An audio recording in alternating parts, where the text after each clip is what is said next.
স্বাগতম। আপনি এখন প্রবেশ করতে চলেছেন ছন্দলোকের অন্ধকার জগতে। এখানে প্রতিটি গল্প শুধু কল্পনা নয়, এ যেন 1000 বছরের পুরনো হারিয়ে যাওয়া ইতিহাস। আমি ইয়াসিন, কণ্ঠস্বরে আছি আপনাদের সাথে। গল্পের লেখক তন্ময় ইসলাম। সাবস্ক্রাইব করুন ছন্দলোক ইউটিউব চ্যানেল, আর প্রতি বৃহস্পতিবার রাত 8:30 শুনতে থাকুন ভৌতিক রহস্যের নতুন অধ্যায়। তাহলে আর দেরি না করে চলুন সরাসরি ডুবে যাই আজকের গল্পে। অভিশপ্ত বংশধর, পর্ব নাম্বার 3। প্রাসাদের চারপাশ অন্ধকার হয়ে উঠল। রাক্ষস সেনারা বজ্রের মতো আক্রমণ নামিয়ে আনল, আর তাদের সামনে দাঁড়িয়ে অগ্নি রাক্ষস। সুলতানের চোখ লাল আগুনের মতো জ্বলতে লাগল। তিনি তলোয়ার উঁচিয়ে প্রথম আঘাত হানলেন। ঝড়ের মতো শক্তি ছড়িয়ে পড়ল পানির নিচে। শত্রুর সারি ছিন্ন ভিন্ন হয়ে গেল মুহূর্তেই। কিন্তু অগ্নি রাক্ষস ছিল অন্যদের মতো নয়। সে নিজের হাত উঁচু করে কালো আগুনের ঝড় ছুড়ে দিল। এক মুহূর্তে সমুদ্র কেঁপে উঠল। প্রাসাদের স্তম্ভ ভেঙে পড়তে শুরু করল। মাহরুন্নিসা আতঙ্কে চিৎকার করে উঠল। তাকে রক্ষা করতে সুলতান নিজের শরীরকে ঢাল বানালো। আগুনে জ্বলে উঠলেও তিনি পিছিয়ে গেলেন না। যুদ্ধ চলতে লাগলো ঘন্টার পর ঘন্টা। সুলতানের প্রতিটি আঘাতে কাঁপতে লাগলো সমুদ্র। কিন্তু অগ্নি রাক্ষসও শক্তিতে অদম্য। শেষমেশ সুলতান তলোয়ার আকাশের দিকে তুলে চিৎকার করে উঠলেন, এই সমুদ্রের শপথ, আমি তোমাদের রক্তেই আজ ইতিহাস লিখব। তার তলোয়ার থেকে বেরিয়ে এলো বজ্রের মতো এক আলো।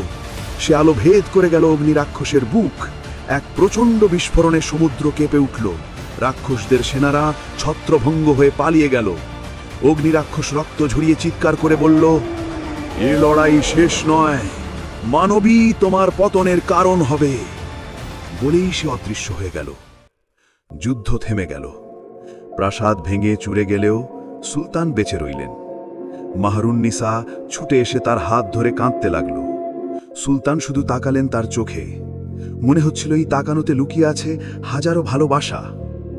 তারপর সবার মুখোমুখি শোনা গেল, যুদ্ধ শেষ।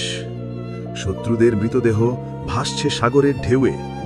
সৈন্যরা জয়ধ্বনি দিচ্ছে, কিন্তু সেই বিজয়ের ভেতরে একটা অদ্ভুত নীরবতা। প্রাসাদের উঁচু বারান্দায় দাঁড়িয়ে মাহরুন্নিসা তাকিয়েছিল দূরের অন্ধকারে।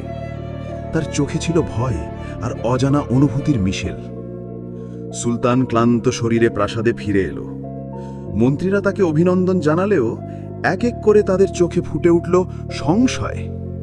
একজন ফিসফিস করে বলল, প্রভু, সেই মানবীকে দূরে সরিয়ে দিন, তার কারণে রাজ্যে অশান্তি আসবে। কিন্তু সুলতান তীক্ষ্ণ দৃষ্টিতে তাকালেন। আমার রাজ্য আমি যেমন চাই তেমন চলবে। সেই মুহূর্তে তার কণ্ঠে শোনা যাচ্ছিল একটা কঠিন দৃঢ়তা। রাত গভীর হল। দরবারে সবাইকে বিদায় দিয়ে সুলতান একাই এগিয়ে গেলেন মাহরুন্নিসার কক্ষের দিকে। চারপাশে কেবল মশালের আলো আর ঢেউয়ের গর্জন। মাহরুন্নিসা চুপচাপ বসেছিল জানালার পাশে। সে উঠে দাঁড়াতেই সুলতান হঠাৎ থেমে গেলেন। তারপর এক অপ্রত্যাশিত দৃশ্য। সমুদ্রের শাসক, যে কখনো কারো সামনে মাথা নত করেনি, সে হেঁটু গেড়ে বসল মাহরুন্নিসার সামনে। পুরো প্রাসাদ যেন স্তব্ধ হয়ে গেল। নীরবতা ভেদ করে সুলতানের কণ্ঠ শোনা গেল, আমি যুদ্ধ করেছি হাজার, রক্ত দেখেছি নদীর মতো, কিন্তু আজ আমি তোমার চোখে শান্তি খুঁজে পেয়েছি।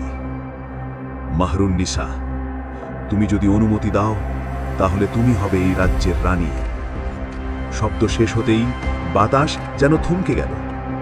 মাহরুন্নিসার চোখ ছলছল করছিল, ঠোঁট কাঁপছিল, কিন্তু কোনো উত্তর না দিয়ে সে হঠাৎ দৌড়ে গেল নিজের কক্ষে।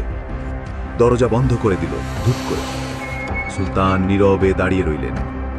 বাইরে সৈন্যরা বিস্ময়ে তাকিয়ে, আর ভেতরে মাহরুন্নিসার বুকের ভেতর দৌড়াচ্ছে অজানা আতঙ্ক।